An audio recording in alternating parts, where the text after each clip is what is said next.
Hi everyone, it's Young again. In this video I'm going to be talking to you about what to do when you receive your raw kit Super Trooper helmet in the mail.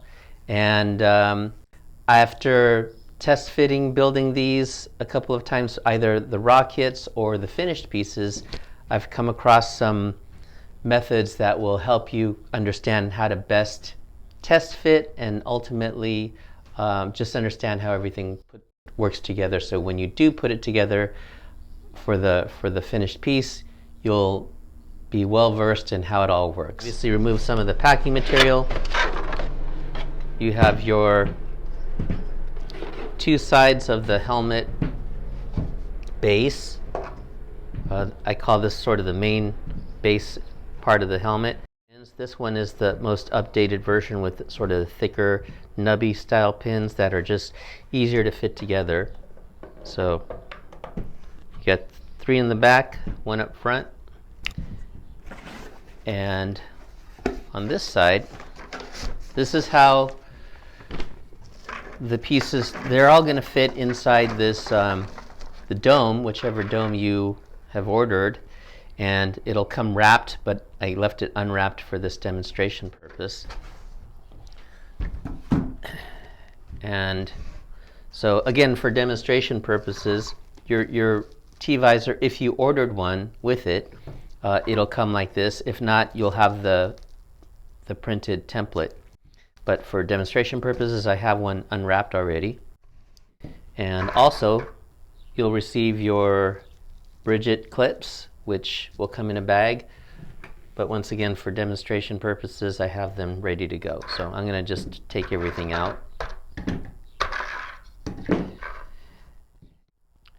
So this rangefinder is assembled, but yours will not be, most likely, unless you've requested it like this customer has.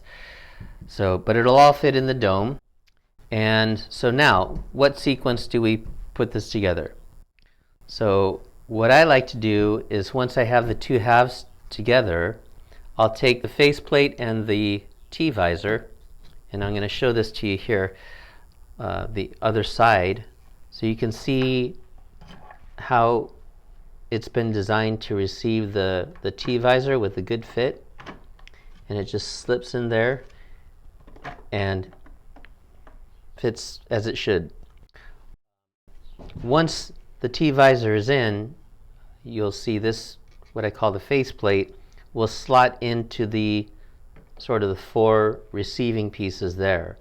Now this can be tricky because some of the printing tolerances will vary, and sometimes it'll slip right in there, no problem, and sometimes like this one, and I chose this one on purpose so you can see, it's going to be a little tricky, so you don't want to just shove it in there really hard because you could potentially break these pieces.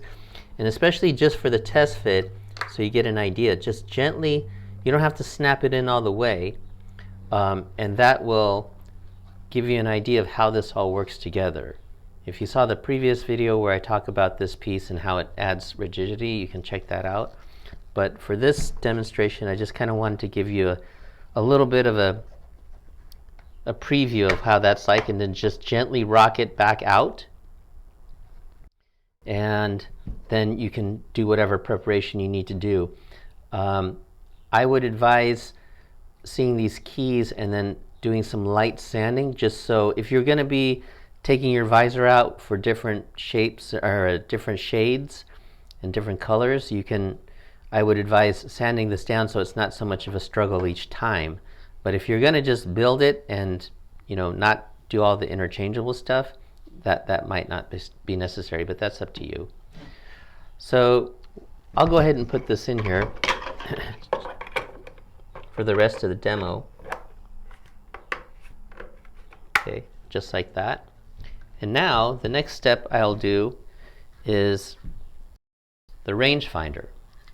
So I'll show you how this area here will receive it, and all you do is you just slide it in.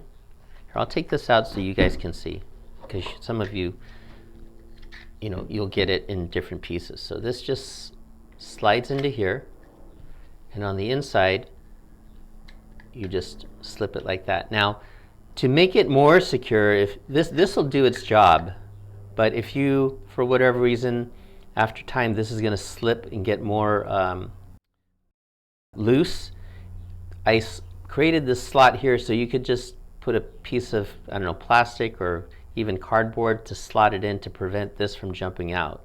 So that's sort of like a future proofing design element that I added.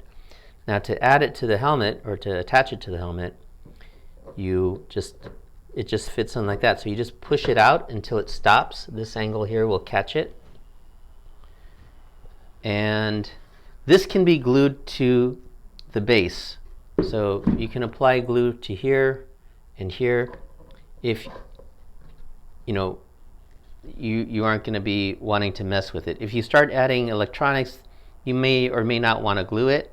That's your call. But if you are going to be swapping out domes, that really is the only piece that needs to be glued, because the upper part will capture the rangefinder. So there's no real need to glue it. So the next part is securing the dome to the base of the helmet, and we're going to use the Skyforge bridget clips. And let's see if I can do this. I'm going to keep it together, see if I could cheat a little bit and just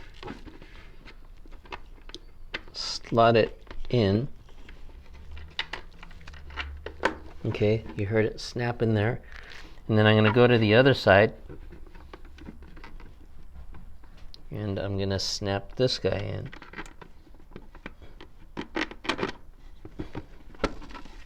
Okay, so now that those two are in there,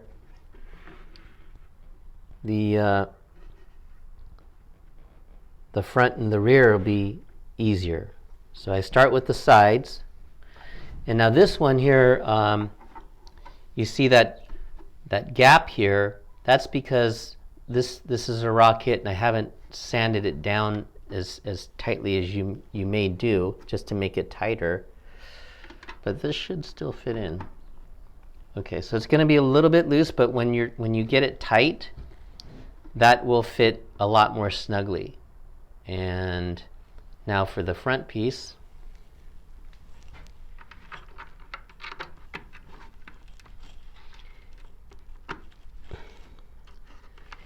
And so once you have those pieces in, and once everything's sanded, that will secure the helmet to the base. And I'll demonstrate that, because I'm going to hold it only from the top. And when you put it on the stand, or when you're wearing it on your head, it's locked plenty secure. So now that the bridget's in, the helmet's together, I'm going to do the last part, which is the breather tubes and the neck ring. So you just sort of find its slot and pull it down, and then the same thing with the other side. Just what I do when sometimes it's hard because this is now obstructing. What I do is I stick it in first, and then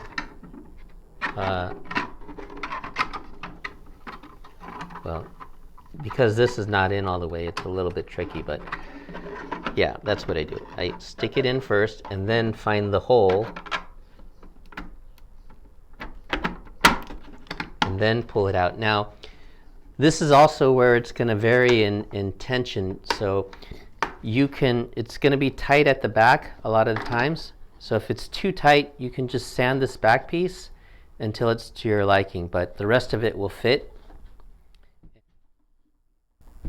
There we go. We have the completed Super Trooper.